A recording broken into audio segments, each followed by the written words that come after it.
Good evening, fellow Namibians. My name is Doris Roos, and tonight I'm coming in to talk to you about grief and loss. We all have been going through the process of grieving a loved one that we have lost. And currently, we can experience it at two levels. We can experience it at primary level when we have directly been affected by the loss of a loved one, a colleague or a friend, a neighbor that we have lost.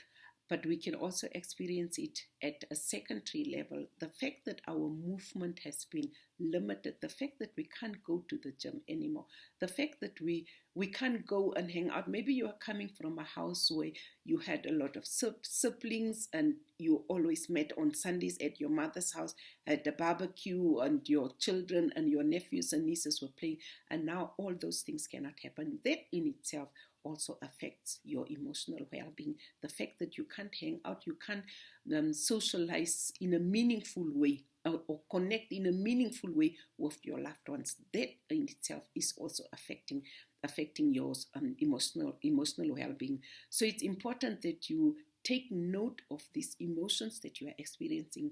Don't try to be the strong person. Don't suppress the feeling of grief and loss.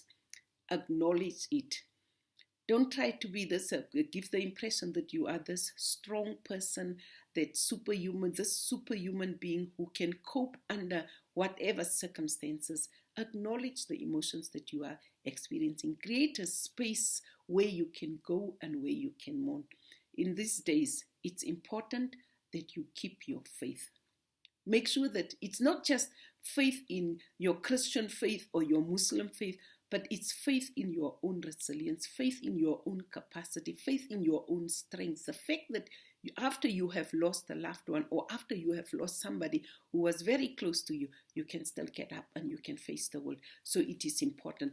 It's also important for you to know that in this time, maybe you have lost a colleague. Maybe you were expecting a report from that colleague. Maybe you were expecting to have a meeting with that person and the person is not there. It's a shock to your system. So acknowledge the emotions that you are going through. It's also important for you that you have, over certain things you have no control, except the things that you cannot change. You cannot change the fact that you don't have that loved one anymore. You cannot change the fact that the person has passed on. Even if you have, maybe the person would not have made it, even if you have provided the oxygen, or maybe even if you have provided whatever medicine you have provided, the person might not have made it. So accept the fact that you have no control over certain things that have happened. Be careful of what you are feeding your brain.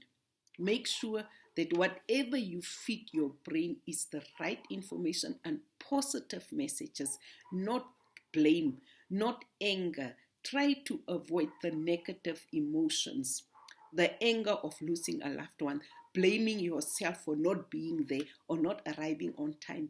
Feed your brain with positive information. Fellow Namibians, what I want to say is, together we can and we shall get over COVID-19.